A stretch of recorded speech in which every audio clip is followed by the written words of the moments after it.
Outside my hotel here in Phnom Penh, the capital of Cambodia, there are palm trees planted in the pavement. Beneath them are said to be the remains of people.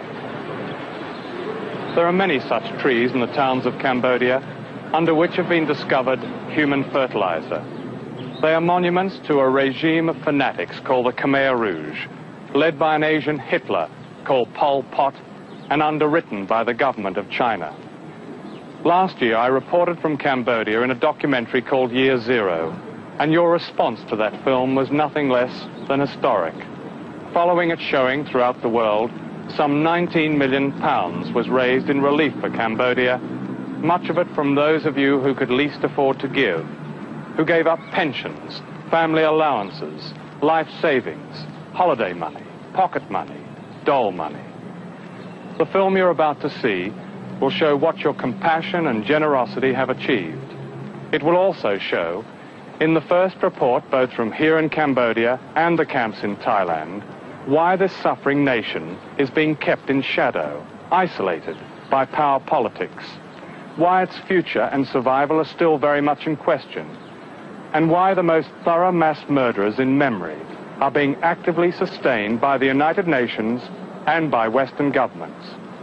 But first, in the hope that it will never be forgotten, let me remind you of what was done to the people of Cambodia. My sister with her husband and 6 children were killed. My brother, my older brother, one younger brother, and 2 brother-in-laws were killed. My wife, my son, my daughter, anything before. They were killed? They killed. We have only my child, only one. How many children were killed? 5. 5 children? 5 children. Yeah. How were they killed? He don't give to any to eat. I see, they starved. 2 months anything with anything. No rice, no soup, no anything.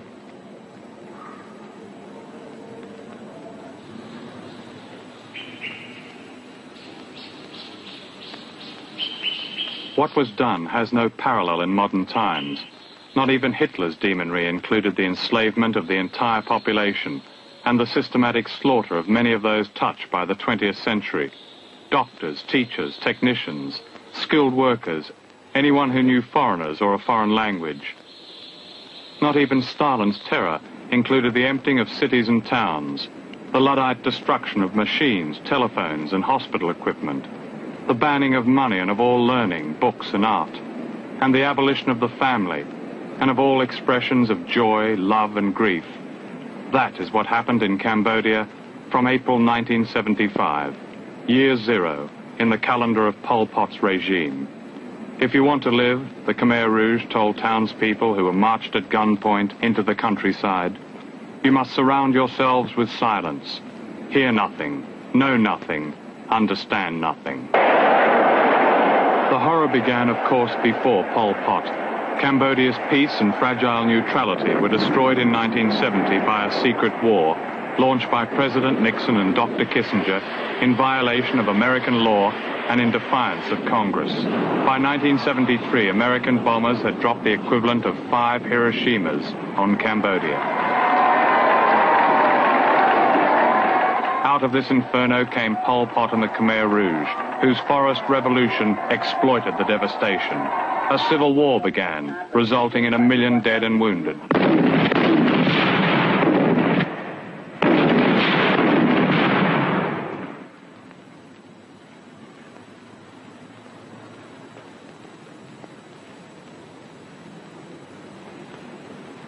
The ideology of the Khmer Rouge was based on the Cultural Revolution unleashed by Mao Zedong in China in the 1960s, whose aim was a return to the politically pure, self-supporting life of a docile peasantry.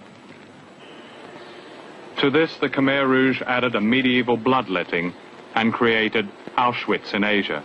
Here at one extermination camp, more than 12,000 people were tortured and murdered by a Gestapo called S-21.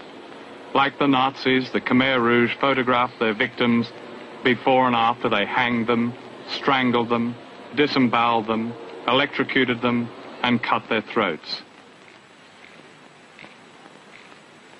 The arrival of the Vietnamese in December 1978 put an end to this genocide.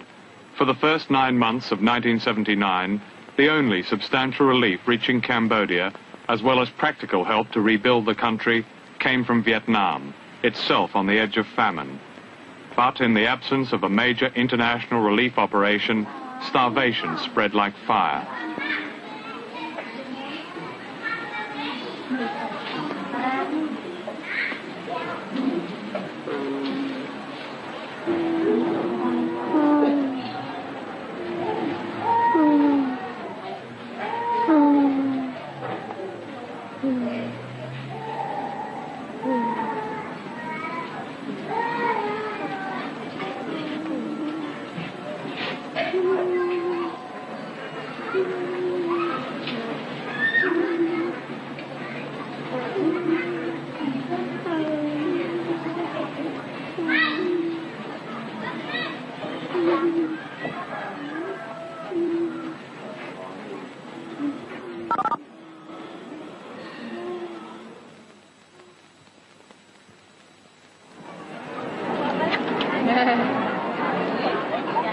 This is Cambodia almost 1 year later, a nation transformed from a charnel house and its landscape of famine to the beginnings of normality and a demonstration of human resilience which none of us had expected.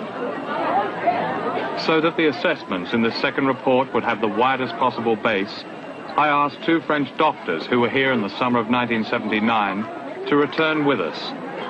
Also, one of the most experienced and respected relief agency firemen, Jim Howard, who began the Cambodia relief operation for Oxfam. One's in the business in Oxfam of being in the tragedy world, and one sees an enormous amount of heartbreaking situations, but I don't think one has ever seen this situation. It was even beyond a war situation, and we've experienced those situations before. But here was a society that had basically destroyed itself. It had destroyed all its intelligentsia and the rest. It smashed all the links of a human society. What we saw were just disparate people, small groups of people moving around this country, starving mostly, with no organization, no proper sequence of events taking place, except this government here trying to grapple, a new government trying to grapple with those sort of human needs. Jim, the response to the tragedy in Cambodia, particularly in Britain, was extraordinary. Oh, surely. I mean, I think that the response itself, we've never seen such response, and I think this was because it touched the very depths of human compassion and human giving and human caring, really, that response. And I mean, that was unprecedented, even for us. But we've seen that aid come in all shapes and forms, from everything from pencils to footballs to food to seed to hose, everything. And we've seen an incredibly marked change for the better over these past months. Trucks, of course, have come in of foodstuffs and seeds. And there has been a substantial and a remarkable, one would nearly say a miraculous change of events. From a city which last year stood virtually silent and still, as if in the wake of a nuclear war, Phnom Penh today has more than 100,000 people. Markets, schools, hospitals, traffic, 2 bus routes, telephones, electricity. The postal service has been reopened and a currency has been reintroduced. There is uncoerced labor, freedom of movement and freedom of worship. And there are weddings by the score, and a football team, and a jazz band. The city has a supply of fresh water again, thanks to British money and the work of a British engineer. A pharmaceuticals factory is opened, which means that ready-made drugs such as penicillin need not be imported. Some of the raw materials used to get this factory working were purchased by the 2 French doctors who were here with us last year, with money given by the viewers of Year Zero.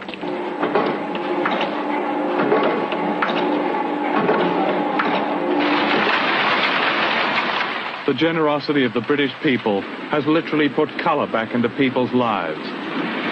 With the money sent to us by viewers following last year's report, Oxfam were able to reopen this textile factory, and this meant that people could shed the hated black uniforms which the Khmer Rouge had forced them to wear. £30,000 worth of dyes came from Britain, 280 tons of cotton yarn, 60,000 knitting needles, producing 60 different designs. When we passed your money to the relief agencies last year, we insisted that it went to actual projects, and this is but one of them. More than 300 people are employed in this textile factory, most of them widows who have lost almost all their immediate families. These are people who ask for nothing, and what has been given them is not foreign aid with strings, nor charity with dependents, but something which has complemented their remarkable resilience. In these streets last year were little phantoms, mostly orphan children, using worthless banknotes as fuel and eating a gruel of roots and plants. We tried then to avoid a sound which seemed to pursue us. It was the sound of children in great distress, of which no description is appropriate. Now that has gone. The streets are bustling. There is no starvation. Last year at this hospital at Kampong Spur, disease and starvation were rampant. Doctors Vino and Folazu were with us then and have returned with us. We are very surprised by the very low rate of severe malnutrition. Very low rate of severe malnutrition. When we were all in this hospital last year, there was malnutrition everywhere, extreme starvation. Of course. We had got, I wouldn't say 100, but tens of beds with children. We were like skeleton, you remember. And we don't see this anymore. Last May, there were many and many cases of plague on anthrax. In August, I had not seen plague. No more plague. But there are many anthrax. You remember we saw 7 cases of enchantment. Now there is no plague, no anthrax. You were saying this child is a representative case and perhaps represents the improvements in the hospital here. Yes. What is wrong with this baby? The improvement and the problems. Right. In fact, this little boy is 9 months old, and he has come for gastroenterite, diarrhea,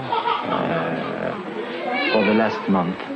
He has got also conjunctivitis. He doesn't look very anemic, in fact. It's a question of infectious gastroenteric disease, in fact. Will he survive? Yes, no problem. There's a lot more equipment in this hospital. At this hospital, people were sleeping on the floor, and it was really a wretched place. Now, there's a lot more equipment. You see, now there are beds. In all the room. There are beds first. Second, there are drugs. They've got good quantities of antibiotics. Where are they coming from, mainly? They are coming mainly from 2 sources. One source is Soviet Union, and the other half is coming from the pharmaceutical laboratories of Phnom Penh. Well, I think we mustn't be too optimistic, but anyway, a lot of people thought that Khmer people was going to disappear, and we've got the proof here that all women are not sterile, and that things are going on. There was not maternity such like now. These are all newborn babies, and they all seem to be in very good form. Very good form. Yes. Yeah. Let's have a look at some of the others. Is it? Yes. All the 7 babies here are in very good form. Yes. Look at these twins here. Aren't they beautiful? Yes. I'm told their sister's 6 days old. Are they okay? Yes, they're okay. They are very small because they are twins, and it's more difficult to get twins than only one baby, but they are in good health. I find it remarkable in this hospital, which was just a house of death when we were here in August, to see these sights of children like this. Oh, we are very happy. In May last year, it was veritably hell here. Veritably hell. And now the improvement is very important, and it's very optimistic. But surely there remain many and many problems. These problems would daunt the most advanced nation, and Cambodia's isolated government consists mainly of survivors of the middle class, anyone with a skill, and they are making some extraordinary progress. Indeed, our journey this time produced many delightful surprises. These are some of the children that we filmed last year in an orphanage in Phnom Penh. Some of you may recall the little child at the end of the film with flies on her face who was very, very ill indeed.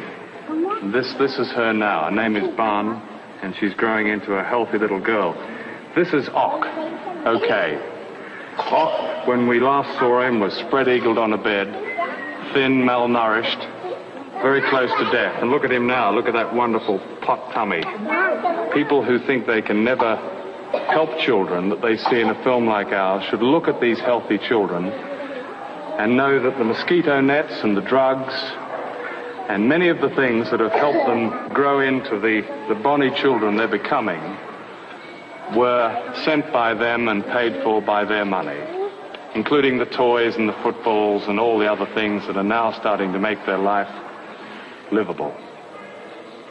How about that, Ok?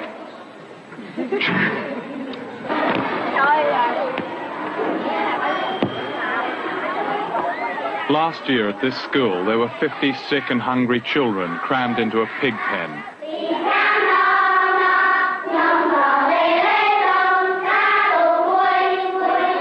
There are now more than 2,000 children here in hot pursuit of a cheated childhood. And there are desks, paper, pencils, toys, much of it paid for in Britain. There are now more than 900,000 children in makeshift schools throughout Cambodia, as many of the original buildings were destroyed by the Khmer Rouge.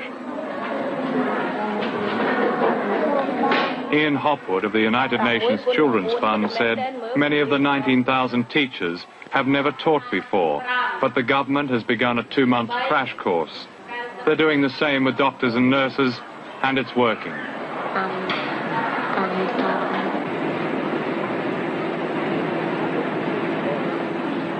Jim, can you, here in Phnom Penh, succinctly reply to months of criticism that supplies are being misappropriated, that the stuff is just simply not getting through to the people who need it most? These supplies, all the supplies we've been put in, we have seen no misuse whatsoever. There are hang-ups certainly on transportation, on some of the general red tape that exists around all structures and all situations. Yeah. But we've seen no misuse, John, at all. And we're very pleased with this operation, considering where we started 7 or 8 months ago. We were at a total standstill, as you know, this country. This rice seed is now going into the ground for a harvest later in the year. About December time, that's right. And in the meantime, the country is, I think, has eaten the last harvest and is back to full dependency. That's right. But you see, every bag of that will grow 20, 30 or 40, 50 bags of rice. This is the magic about rice seed. So you get this marvellous return. How many barges have we had up to date? And this is our 20th. Each barge brings up between 1,500 and 2,000 tons.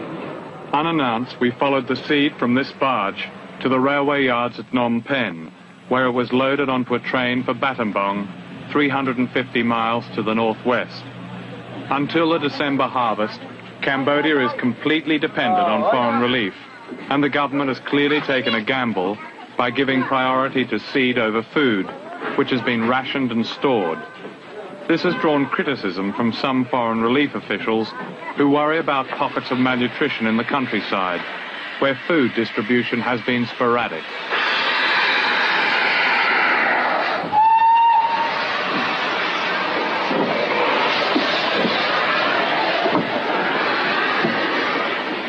Oxfam's chief in Phnom Penh, Bill Yates, said, "Everyone who needs to work and has no source of food, from nurses to bridge repairers, is getting rations." As for the countryside, the government has trusted in the peasants' natural instinct to live off the land. And certainly all the villages I have seen have plots of maize, corn, sugarcane and fruit. They are gambling to achieve self-sufficiency, and it may well be paying off.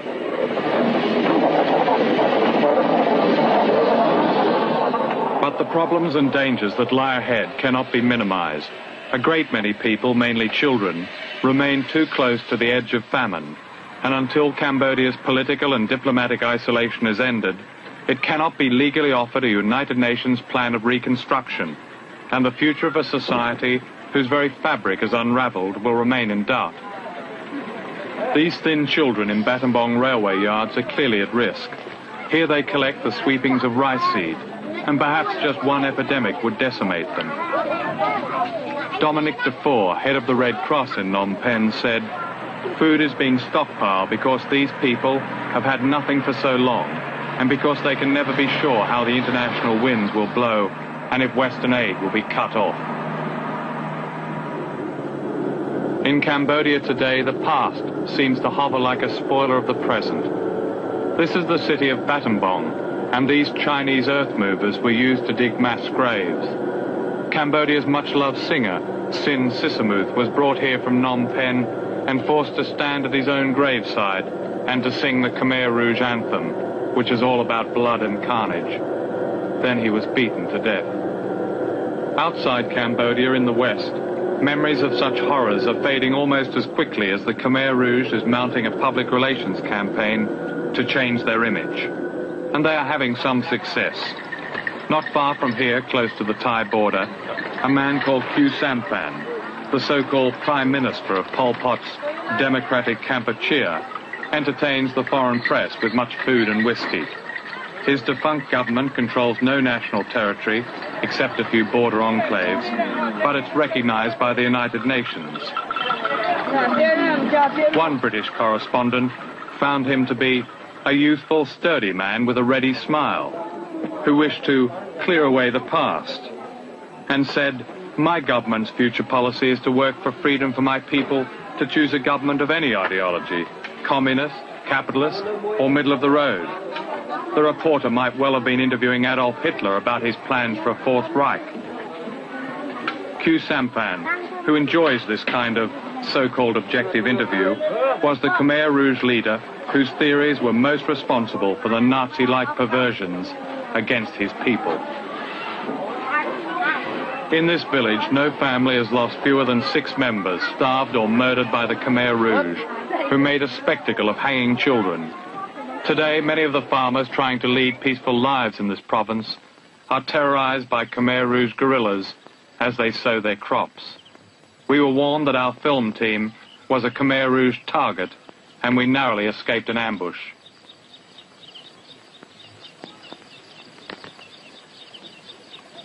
The rice seed, which we followed 350 miles from the docks at Phnom Penh, ended up here. From barge to soil took just 3 days, an achievement that does the international agencies in Phnom Penh and the Cambodian government much credit, because it represents the first attempt at self-reliance, for which Cambodia was once renowned in Asia. But this self-reliance is being threatened by the Khmer Rouge, who are being restored and allowed to regroup on the Thai border. I shall report on this in part 2. This is a cockpit of war, Indochina. In February 1979, China attacked Vietnam, which 2 months earlier had freed Cambodia from Pol Pot, who had come to power with Chinese support. In Cambodia, the Khmer Rouge retreated to the western border with Thailand, scorching the earth and taking thousands of starving civilians with them. In camps on the Thai border, the Khmer Rouge were allowed to regroup and together with civilians became the beneficiaries of Western relief sent through Thailand.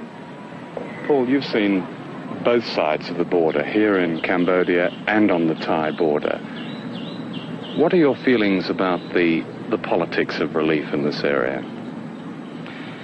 Well, I think it's about time that the donor countries, who right now are expressing considerable concern about the operations here, I'm thinking of the States, Britain in particular, start looking at the border operation in the same rigorous way as they're criticizing operations here. I think what we tend to forget is that there's virtually no monitoring can be done along the border. No American official can get very far into the country. If the border operations are working at their best, they're going to cover about 20% of the country, and that is probably a hypothetical optimum. What I personally suspect, and what I've also heard other agency people say, is that the U.S. government, Morton Abramowitz, anyway, it's the American ambassador in Bangkok, is carrying on keeping up the pressure for political reasons. I'm not certain that their motives are primarily or purely humanitarian. One of the international aid agency people has recently gone into print in an article saying that he felt that the aid operations along the border were a magnet trying to pull people towards the border, an effort to destabilize the province of Battambang, the western province of Kampuchea, and eventually to destabilize this government in Phnom Penh. I personally feel that perhaps people like Abramowitz are trying to refight the Vietnam War. They're trying to get a better result, and they're keeping up their efforts along the border to make sure that the government here has as many problems as possible. By keeping a lot of people moving towards the border, rather than having them stable, growing, the harvest is coming up soon. The planting should be done for the harvest very soon. You're keeping people on the move. You're keeping a disproportionate amount of the population concentrated along the western border. Across the Thai border into Cambodia have flowed gold, Pepsi-Cola, Scotch whiskey, the Khmer Rouge, weapons and low-grade, low-yield rice seed.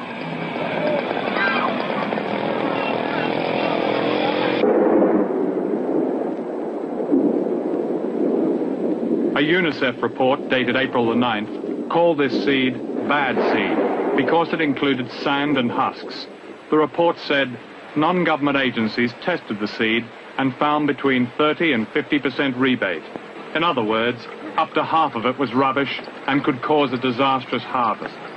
The investigative office of the State Department confirmed this, and yet shipments of the seed continued across the border, paid for by the United States government. This is not in any way to suggest that the relief operation along the Thai border did not save a great many lives last year. But today, international politics and relief in Thailand have become entwined in a familiar circus.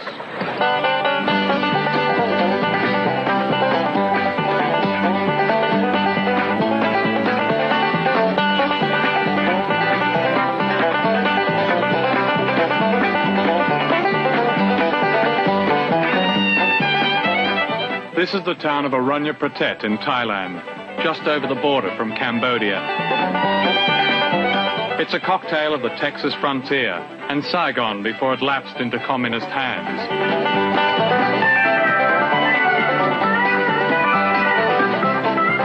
It has Hondurized cowboys, dry martinis, a real estate boom, hamburgers, the CIA, missionaries, shootouts, foreign doctors straight out of MASH, and a market in orphans.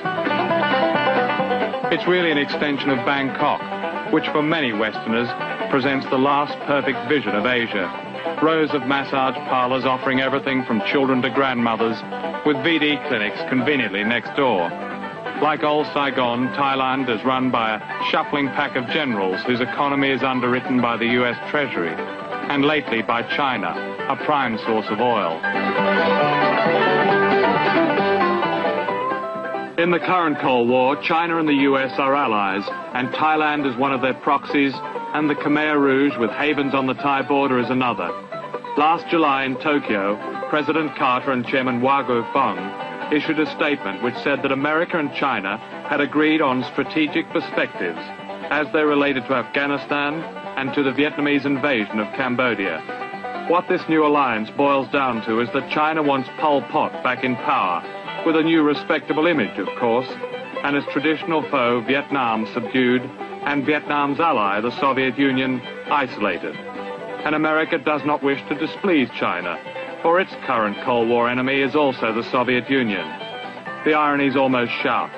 Did not America defend at great cost the massage parlors of Saigon in order to contain China? Of course, in those days, we called it Red China.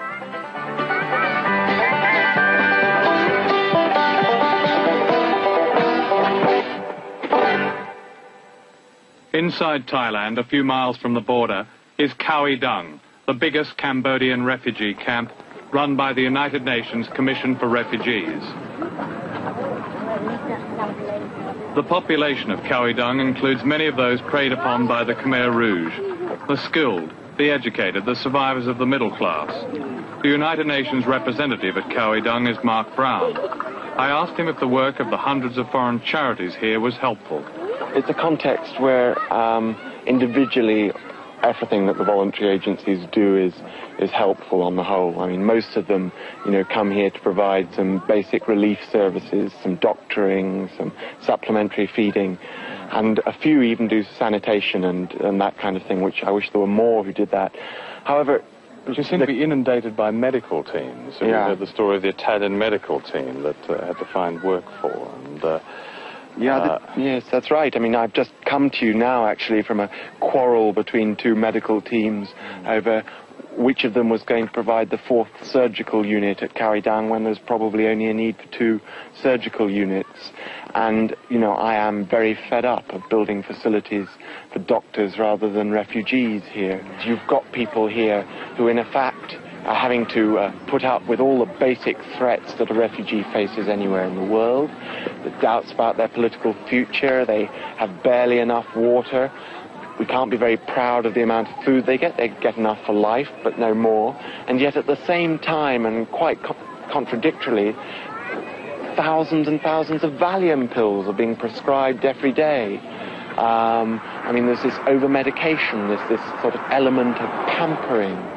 There are doctors who come out here for a few months with little experience of tropical medicine or emergency medicine in this context. They're overwhelmed by the emotional experience and encourage the Khmers to think America, to think Europe in terms of their future. Politically, how important is the border to certain Western interests? I see the aid officials of governments. They're the ones who come and give me the checks and, come with the rice trucks. Clearly, there are always rumors that there are other more mysterious figures behind the aid officials, but they wisely, with so many journalists around, with so many relief workers around, they keep a pretty low profile. And they keep that low profile here, in a house close to the border, the operations base of the Kampuchean Emergency Group, or KEG, an arm of the American Embassy in Bangkok. What's the function of the Kampuchean Emergency Group, KEG, of which you're a member on the border? We try to do several things. The first is to more or less track the overall situation of the refugees. You have here, at any given time, 150,000 refugees permanently encamped on the border, another 150,000 inside Thailand in holding centers. But particularly for those on the border who are in limbo, in no man's land, literally, and in terms of anybody's protective authority, we're concerned that we have up-to-date information on life-threatening situations that they may face. Our second function has been to try to watch what happens to American funding. 30% of what goes on the border is American funded through UNICEF, ICRC, UNHCR, World Food Program, the 4 involved agencies. And we often have questions about priorities, questions about cost benefits of certain actions. So we've felt that it's useful to have people who know the nitty-gritty of the relief business. The men of KEG in their unmarked radio-linked cars certainly know the nitty-gritty of Indochina. Jack Williamson advises a special Thai Army unit, Task Force 80, which coordinates refugee camps and Khmer Rouge bases. Task Force 80 is funded directly by the U.S. Embassy. William Shawcross, in his book Sideshow, documents the past work of KEG's director, Colonel Michael Ireland. Ireland was operations chief of a secret special forces group which laid the groundwork for the illegal bombing of Cambodia. These and the 7 others in KEG report to American Ambassador Morton Abramowitz, a Pentagon China specialist appointed by the President's National Security Advisor, Dr. Brzezinski. Brzezinski's strategy is divide and rule, to widen the gap between China and Russia, even if that means backing the Khmer Rouge. Last year, the United States supported a Chinese motion at the UN in favor of Pol Pot representing Cambodia. The Thai border, where the men of KEG operate, is merely the new front line in an old war. The State Department in Washington finally confirmed to us that these men were not aid people, but were a special monitoring force. A senior relief official told us that KEG applied constant pressure to the relief agencies to keep supplying Khmer Rouge bases.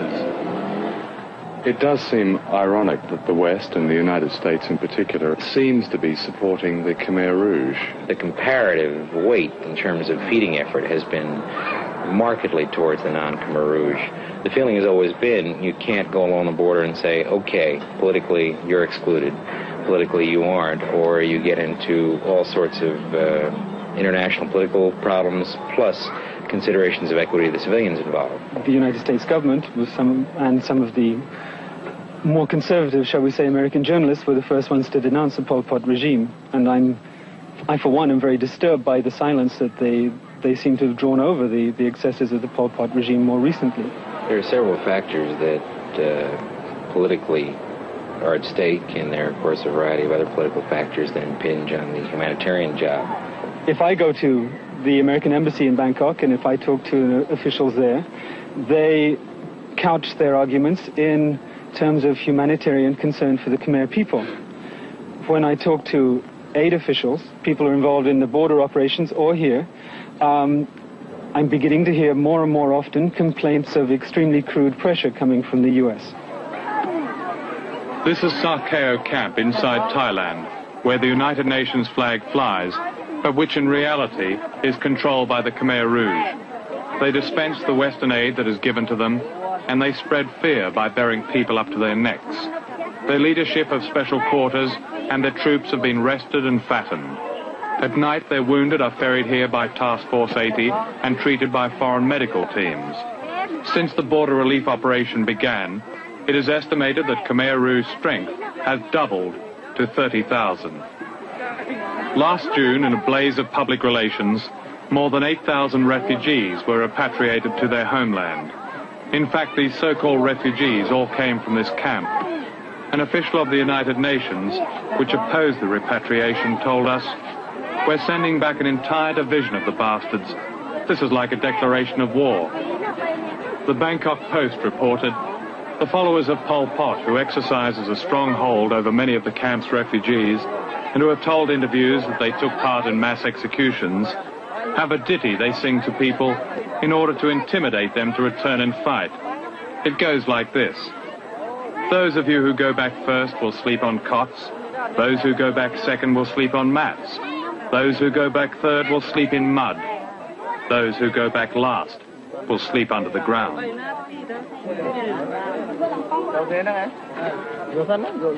Each day, Western missionaries go forth into this Khmer Rouge fortress to inform thousands of opaque eyes that Jesus Christ will save them, if not their victims. Last year, Mrs. Rosalind Carter came here and said America would save them, which was more to the point.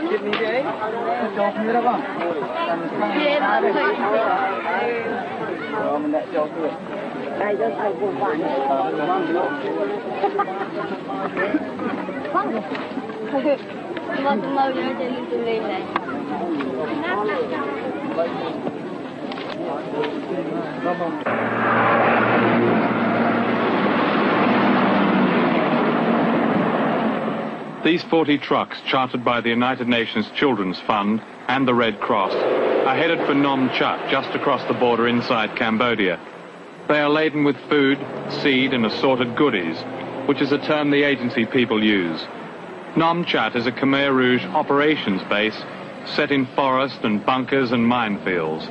It has a Thai liaison officer from Task Force 80 who was not pleased to see us. The agencies trust that these supplies will reach thousands of non-Khmer Rouge civilians. Last month, James Grant, the director of UNICEF, said that relief on the border would continue in situations where assurance can be given by the Thai government that the aid is going only to civilian groups and not to Khmer guerrilla forces. But in Thailand, the agency people say they have no alternative but to give the relief to the Khmer Rouge leadership, and they have no guarantee of what is done with it.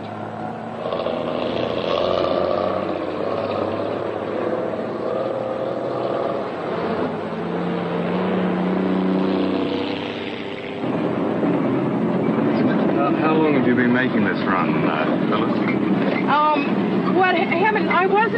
I've recently been coming out more than before because we set up a new system for the staff where, in addition to our regular duties, everyone has specific responsibility for one camp. Yeah. And Phnom Penh happens to be my responsibility. It being a Khmer Rouge camp, how do you feel about those people? Oh, mixed emotions.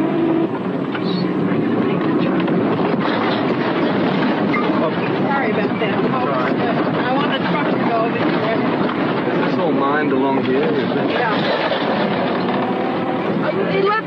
Let's say it's hard to know which is mine and which isn't. And, you know, general policy around here is you don't take a chance.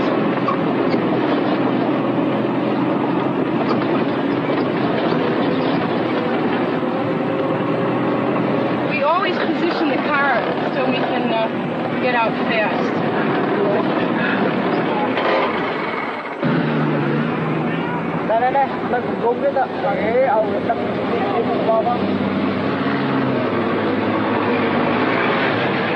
This is a caring, worried American lady, Miss Phyllis Gestrin, a psychologist from Texas who works for the United Nations Children's Fund. Phyllis is doing her job here with obvious enthusiasm because she is understandably terrified of those to whom she is delivering the goodies, and she wants to get out very quickly. This relief is being dumped almost literally at the feet of Khmer Rouge leaders who gave Phyllis a receipt. The beneficiaries were clearly not the civilians in the camp who also looked terrified as well as undernourished. By contrast, the Khmer Rouge are well-fed and confident.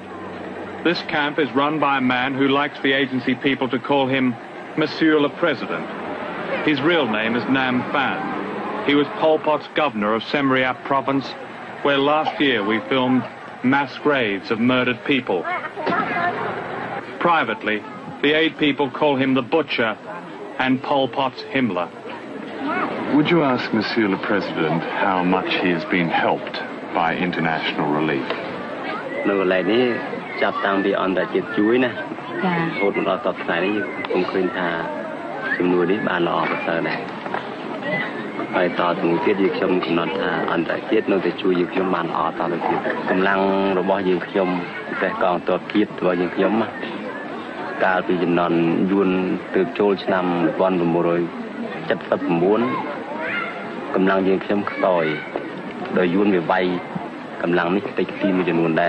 Well, which country is helping them most of all at the moment?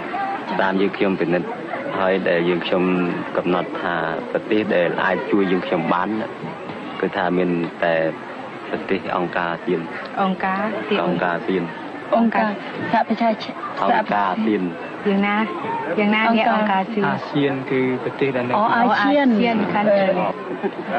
countries. That is like Thailand and Singapore. And the United States, does he consider them friendly now?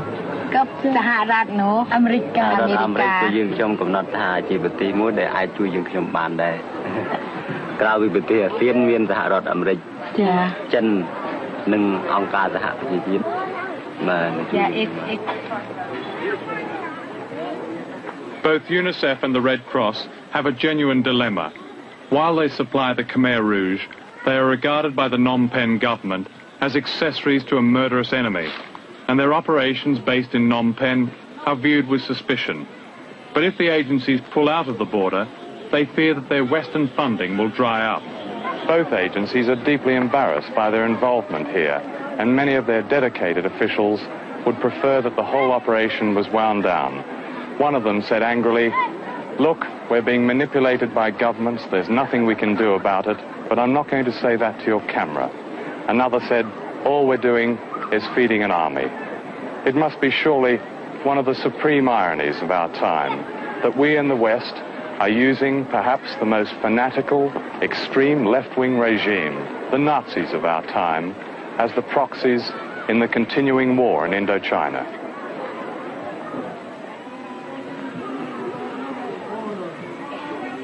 The British government has the credit of being the only Western government to have ended its recognition of Pol Pot. And yet we still support Pol Pot through the back door.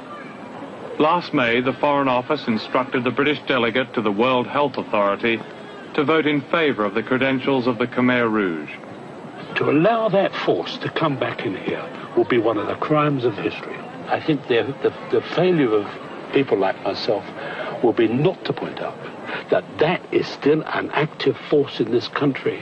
Up on the borders is being encouraged, and if it came back here, we would see more slaughter. But the slaughter has already begun again.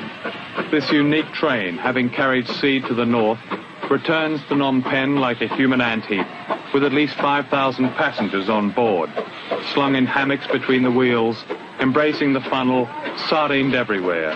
It's like a marvelous moving carnival. 2 days later, we returned to film the train again, but it was late. The station master, speaking his first English in 5 years, said, "Sir, my train is late for 2 reasons. First reason, the driver is unfortunately no good. He's learning, you see. Second reason, it is raining cats and frogs." But the train was late for neither of these reasons. It had been ambushed by the Khmer Rouge with rockets and automatic weapons, and more than 150 people had been killed.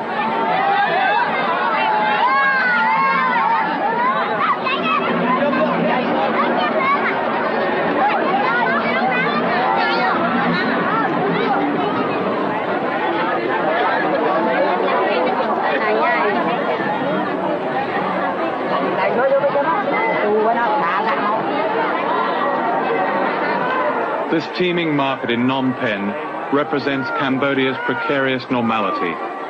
The West and China want Vietnam to withdraw from Cambodia. But it's patently obvious to those of us who have been here that while Vietnam itself is threatened by China, and while the Khmer Rouge remain a real threat, the Vietnamese will not and cannot leave. Nations survive by the lessons of their history. Before the Vietnamese drove into Cambodia, they offered the Khmer Rouge a demilitarized border with United Nations inspection. They were ignored both by Pol Pot and the United Nations. They now need a way out. In September 1979, as America's UN delegate rose from his seat after voting in favor of Pol Pot, someone grabbed his hand and congratulated him. "I looked up," he said, "and saw it was Ieng Sary, Pol Pot's foreign minister. I felt like washing my hands." This film is really about the courage of the people of Cambodia. They deserve more than cynicism and shame. The countries of this region have suffered enough. They've been devastated by 30 years of war. I think it's about time we started to look for positive measures to help them instead of denouncing them. We have to look for a détente with Indochina. There has to be a political way through for this community, for this part of the world, desperately needs peace. It has to have peace. In New York, an official of Pol Pot's Khmer Rouge lives in luxury in a suite in the Bachman Towers Hotel. Incredibly, he is still Cambodia's representative at the United Nations. This year, the General Assembly of the United Nations will almost certainly vote on whether or not he should retain his seat. If the West supports what President Carter himself has described as the vilest regime in history, there is the real possibility that China, with American approval, will attempt to restore Pol Pot to power under a different name. And that is what the people of Cambodia fear more than anything. It is a fear that runs through every conversation, that haunts almost every face in every crowd. It is a fear greater even than the fear of hunger. Last November in the American Congress, Senator George McGovern said that America's unquestioning alliance with China was forcing Cambodia and Vietnam into a permanent state of siege and a dependency on the Soviet Union, which neither country wants. What they do want, after years of bombs and butchery, is peace. A chance just to be normal, to grow their own food again, to bring up normal, sane children again. Certainly, I find it difficult to cope with the thought that the children in this film may have survived only to suffer war and famine yet again, because your generosity has never been matched by a political generosity from so-called civilized governments.